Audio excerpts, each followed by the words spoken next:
I was rinsing a coffee mug in my apartment sink when my phone buzzed on the counter. Nothing unusual. Tuesday evening. The city outside my window was settling into its usual hum, traffic slowing, lights coming on floor by floor in the building across the street. It was a text from my mother. Evan got promoted. Dinner Friday. Russo's. 7 mois. You should come. That was it. No emoji, no excitement, just a statement. I dried my hands on a towel and read it again, standing there longer than I needed to. A few hours later, I'd be sitting in my car, looking at a document I hadn't opened in years. At the time, I didn't know why that detail mattered yet. I just knew it would. I replied, "I'll be there," and set the phone face down. I'm 34 now. At the time, I was working as an operations manager for a regional packaging company just outside Denver. Not a job people brag about at parties, but it was stable, predictable, paid well enough that my life ran quietly without emergencies. My apartment was clean, almost sparse. One bedroom, neutral furniture, no clutter. I liked it that way. It matched how I moved through most things. Organized, contained, efficient. Money had always been handled the same way. Every month, large transfers left my account. Not dramatically, not all at once. Just steady, recurring payments that had become as routine as rent or insurance. Mortgage, utilities, 2 car notes, insurance premiums, a student loan payment that wasn't mine. It added up to just under $7,000 a month. I didn't think about it much anymore. I'd stopped doing that years earlier. When I first started helping, it felt temporary. My dad's hours had been cut. My mom had medical bills. Insurance didn't fully cover. My younger brother Evan was still in school, bouncing between internships and part-time jobs. I was the oldest. I had a salary. I said yes. At first, they asked. Then they assumed. Eventually, it just happened. No conversations, no check-ins, just expectations wrapped in familiarity. Family dinners became rare for me. Not because I didn't care, but because I was usually working late or traveling for audits. When I did show up, I listened more than I spoke. I paid attention to what people needed. I handled it quietly. That became my role. By the time Evan graduated and landed his first corporate job, things were already set. The house my parents lived in, the one with the updated kitchen and the big backyard, I'd covered most of the down payment. My dad's name was on the deed. That had seemed easier at the time. I kept the paperwork anyway. I always kept paperwork. Friday came faster than I expected. Russo's was one of those places where the lighting was warm and low, and the staff spoke softly even when the room was full. I arrived on time. My family was already seated. No one noticed me right away. I slid into an empty chair near the end of the table and rested my hands on the folded napkin. Plates clinked, glasses filled. Evan was talking, animated, confident, explaining his new title and what it meant. I listened, calmly, quietly. And when my mother finally turned toward me, her smile was polite. Not warm, just practiced. That was when I realized I'd misunderstood the invitation entirely. I picked up my water glass, took a small sip, and waited. That night hadn't really started yet. The waiter moved around the table with practiced ease, setting plates down, refilling glasses. The smell of grilled steak and buttered vegetables hung in the air. Soft jazz played somewhere overhead, just loud enough to notice when a song ended. Evan was still talking. He leaned back in his chair, jacket open, one hand wrapped around his glass. He wasn't exaggerating. He didn't need to. Every sentence landed exactly where he wanted it to. Promotions, visibility, growth trajectory. Words he'd practiced. My parents watched him the way people watch something they'd invested in and finally seen pay off. My mom nodded along, smiling. My dad interrupted once or twice to add context, to frame the story in a way that made it sound even better. No one asked me anything. I didn't mind. I'd gotten used to that part. I cut my steak, slowly, listened, let the rhythm of the dinner carry itself. When the waiter reached me, he asked if everything was okay. I nodded and said yes. It was. At some point, my sister Lena checked her phone and whispered something to her husband. They laughed quietly. Glasses clinked again. It all felt smooth, polished, like a scene that had been rehearsed without me. I thought about the drive there, the traffic on I-25, the radio playing low, the way I'd checked my mirrors at a red light and noticed how tired my eyes looked, not exhausted, just flat. I hadn't taken a real day off in years. Every vacation request had been postponed. Every free weekend turned into a buffer for something going wrong somewhere else. I remembered standing in my parents' driveway a few winters earlier, scraping ice off my windshield while my dad explained a late mortgage notice like it was the weather. Unavoidable, no urgency, just assumed I'd handle it. And I had. At the table, my mom lifted her glass. "To Evan," she said, her voice cutting cleanly through the room, "for finally getting where we always knew he would."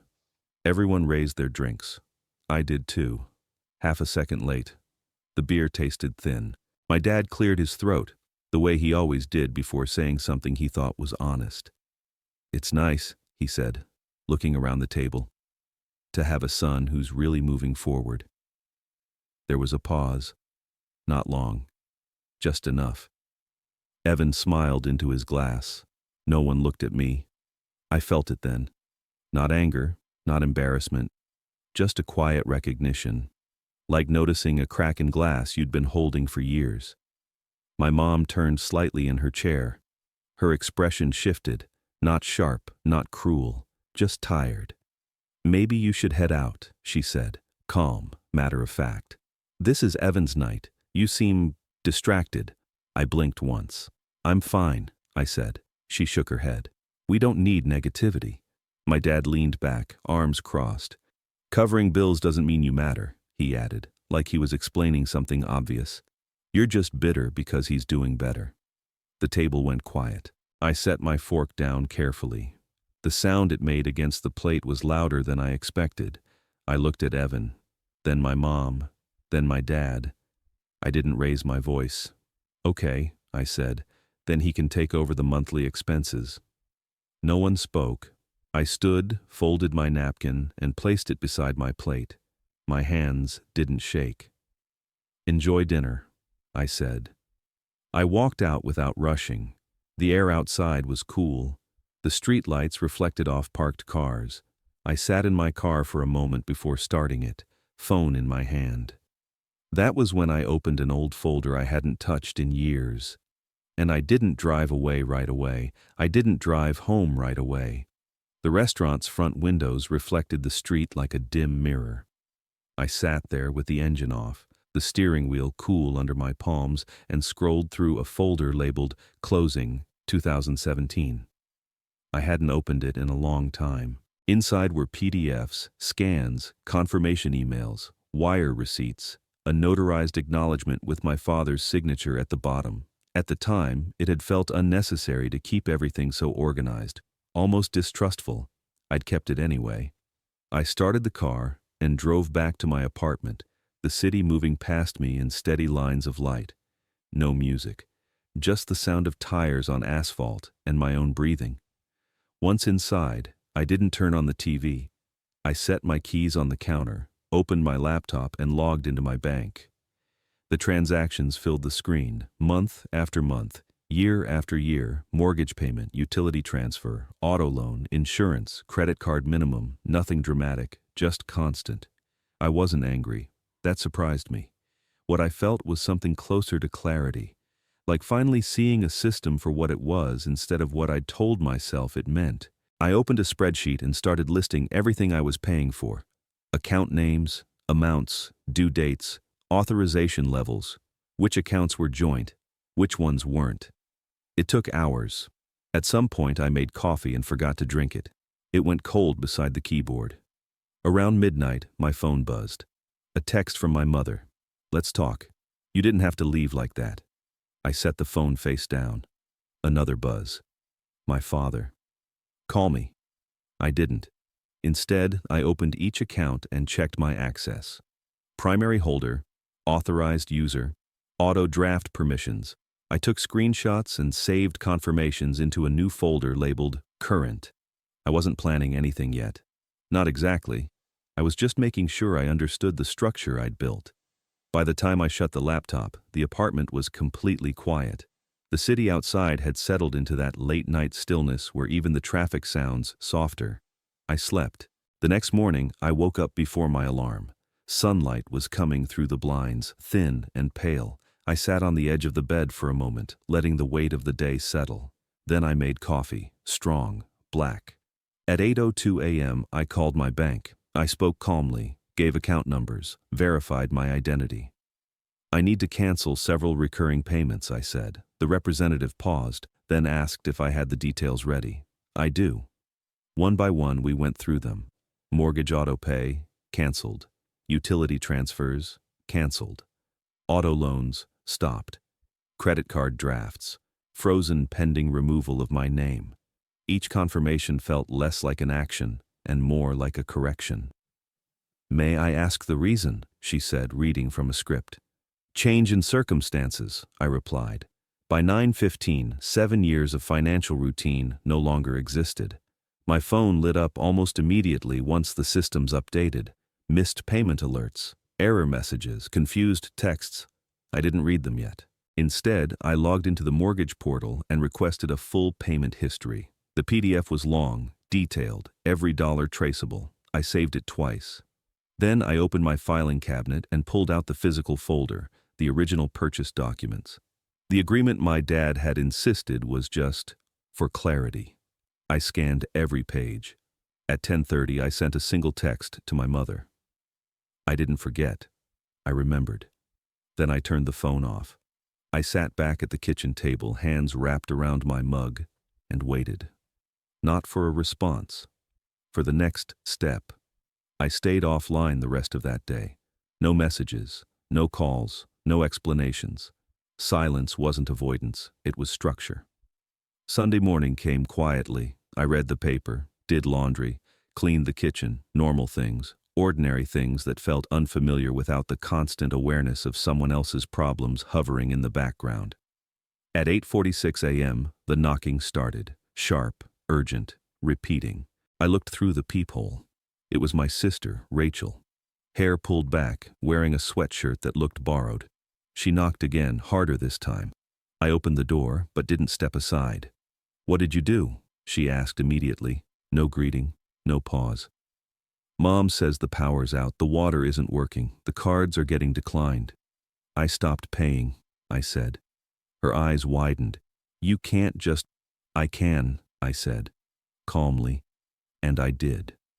She exhaled sharply and lowered her voice as someone passed in the hallway. "Dad's talking about lawyers. Evan's scrambling. This is getting serious." "It's been serious for years," I said. She looked at me for a long moment, searching for something. Anger, guilt, hesitation. I didn't give her any of it. "What happened at dinner?" she asked finally. I told her, exactly, no emphasis, no commentary. When I finished, she looked down at the carpet. "They didn't mean it like that," she said. "I know how they meant it," I replied. "I've known for a while. I just stopped ignoring it." She rubbed her forehead. "So what now?" I thought about that. "Step 1, I said. Everything stays paused. Step 2, I continued. No conversations without documentation." She frowned. "Documentation for what?" "For everything." She stared at me like I was speaking a different language. "Step 3, I said. I talk to a professional, not family." Her mouth opened, then closed again. "You're serious?" she said. "Yes." She stood there a moment longer, then stepped back toward the elevator without saying goodbye. I closed the door and locked it. That afternoon, I emailed a real estate attorney, attached the documents, payment history, agreement, proof of contribution. I titled the email simply, Property Equity Consultation. The reply came within the hour. An appointment scheduled for Monday morning. That evening, I turned my phone back on. The notifications stacked up instantly, missed calls, voicemails, messages ranging from confusion to accusation. I didn't respond. Instead, I listened to one voicemail, my father's. His voice was strained, controlled, but thin. "We can talk about this," he said. "There's no need to escalate." I deleted it. At 6 a.m. the next day, I was already awake. The attorney's office was downtown, all glass and clean lines. I arrived early and waited without checking my phone.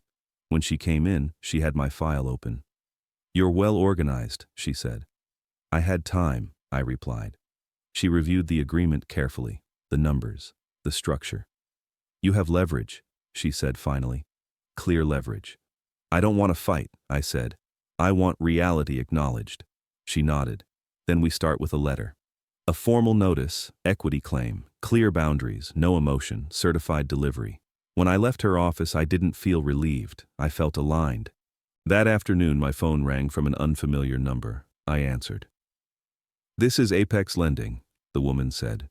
"We're reviewing a refinance request on a property you're connected to. Do you consent?" "No," I said. There was a pause. "Understood." When the call ended, I sat still. They were already trying to work around me. That told me everything I needed to know. I put the phone down and waited. The letter arrived on Wednesday afternoon. I knew the time because my attorney's office forwarded the delivery confirmation, certified, signed, my father's name, written the same way he'd always signed permission slips and tax forms. My phone started ringing less than half an hour later. I let it ring. Then again. Then a text appeared, all caps, from my brother Evan. "What are you trying to pull?" I didn't answer. At 6:10 p.m., there was a knock at my door. Not frantic this time. Firm. Measured. I checked the peephole. My father stood in the hallway, jacket on, shoulders stiff. He looked smaller than I remembered. Older. I opened the door but didn't invite him in. "We need to talk," he said. "I know," I replied. That's why the letter was clear. His jaw tightened. This didn't need to involve lawyers. "It did," I said, "because conversations never changed anything." He exhaled slowly, like he was bracing himself.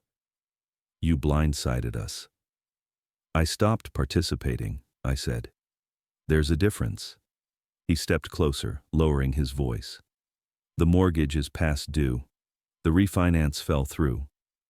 "I know." "How do you know?" "I was asked for consent," I said. "I didn't give it." His face flushed. "You're putting us in an impossible position." I looked at him carefully before answering. "No," I said. "I stepped out of one." For a moment, he didn't respond. Then his tone shifted. "What do you want?" he asked. "Money? Recognition? An apology?" "I want alignment," I said. "Between reality and behavior." He scoffed. "You're talking in circles." "I'm talking in steps," I said. "You just don't like the order." He ran a hand through his hair. "Your mother's not sleeping." I nodded. "I believe that." "Evan's trying to cover things," he continued. "But he can't, not like this." "I know," I said again. Silence stretched between us. Finally he asked, "Are you trying to force us out of the house?" "I'm enforcing an agreement," I replied. "What happens after that is up to you." He stared at me, searching for something. Maybe guilt, maybe hesitation. He didn't find it. "You were always good with systems," he said quietly. "I didn't realize how much control you had." "I didn't realize how much responsibility I'd taken on without authority," I said. His shoulders slumped slightly. "We can fix this." I shook my head. "We can document it. That's different." Another pause. "What about family?" he asked. "I'm still here," I said. "I just stopped being invisible." He looked away, then back again. "This changes things." "Yes," I said. That was the point.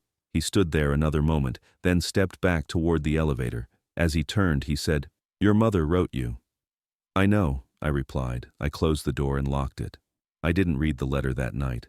Instead, I cleaned the kitchen, took a shower, laid out clothes for the next day.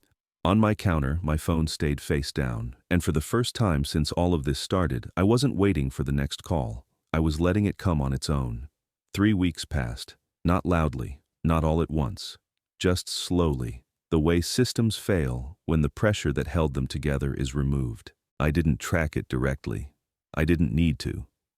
The updates came indirectly, through a message from a cousin asking if everything was okay, through a brief comment at work when someone mentioned seeing my dad in a different part of town, through the absence of things that used to be constant. The house was the first to go quiet. Without the payments, my parents couldn't keep up. There was no dramatic foreclosure, no midnight eviction. Just a series of missed deadlines and uncomfortable conversations that ended with them signing a lease on a smaller place across town. 2 bedrooms, no yard, thin walls. The cars followed, one repossession notice, then another. Evan tried. I'll give him that. He took on what he could, but the math didn't change just because the intention did. His promotion came with a raise, but not enough to replace what had been flowing out of my account for years. Within a month, he was borrowing. Within another, he stopped answering certain calls. The letter from my attorney did its job. My equity stake was formally acknowledged. The refinance attempt was blocked. The property was frozen in place until either an agreement or a sale could be reached. No arguments, just documents and timelines. One evening, my sister Rachel called. "You got what you wanted," she said. "Are you happy now?" "I wasn't trying to win," I replied. "I was trying to stop disappearing." She was quiet for a moment. Then she said, "Mom finally understands." I didn't respond. A week later, I received a handwritten letter in the mail. The return address was unfamiliar at first. Then I realized it was their new place. I didn't open it right away.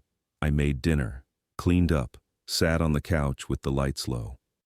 When I finally unfolded the page, my mother's handwriting filled it unevenly. She wrote about regret, about blindness, about mistaking reliability for permanence, about how quiet support is easy to overlook when you're waiting for something loud. She didn't ask me to fix anything. She didn't ask for money. She said she was sorry. I read it twice, folded it neatly, put it in a drawer. That was enough for that day. The lawyers continued their work. The numbers settled where they belonged. The systems recalibrated without me in the center of them. And something unexpected happened. My life got quieter, not empty, just calm. I stopped checking my phone first thing in the morning. I booked a short trip without asking anyone if the timing was okay. I bought a new couch because I wanted one, not because it was practical for guests I rarely had. One night, while putting dishes away, I realized I hadn't thought about their bills in days. That's when I knew the weight was really gone. I didn't feel victorious. I felt steady. And for the first time in years, that was enough. The morning after I read my mother's letter, I woke up without that familiar sense of urgency. No tightness in my chest, no mental checklist running before my feet even touched the floor. Sunlight came through the window at an angle I hadn't noticed before. I made tea instead of coffee and stood at the counter while the kettle cooled, listening to the quiet. Not the empty kind, the settled kind. My apartment felt different now. Not because anything had changed, but because nothing was waiting to interrupt it. I cleaned slowly, put things back where they belonged, threw out old paperwork I no longer needed. When I reached the drawer with the letter, I didn't open it again. I didn't need to. The legal process kept moving in the background. Emails came, documents were signed, dates were set. It was all orderly, predictable. Exactly how I'd always handled things, just finally for myself. I didn't cut my family off completely. I just stopped stepping in automatically. If someone reached out, it went through boundaries instead of habit, through clarity instead of guilt. Some days were quiet, some days felt strangely light. A few days felt lonely, but honest. One evening, I took a walk through my neighborhood just before sunset. People were watering plants, unlocking bikes, carrying groceries. Ordinary lives moving forward without needing anything from me. I realized I was finally part of that rhythm again. I thought about how many people live like I did, holding everything together quietly, being told they're overreacting the moment they stop. People who don't realize how much leverage they actually have until they step back and look. A coworker mentioned something similar the week before. Different details, same pattern. Someone useful, someone invisible, someone exhausted. I told him to keep his paperwork. I went home, washed my mug, and set it upside down on the rack. Then I turned off the light and sat for a moment in the dark, perfectly at ease with it. If this story resonated with you, take a second to like and subscribe. It helps more than you might think. And if you're comfortable, let me know in the comments what city you're watching from and what time it is where you are right now. There are 2 more stories coming up next that a lot of people have been waiting for. I'll see you there.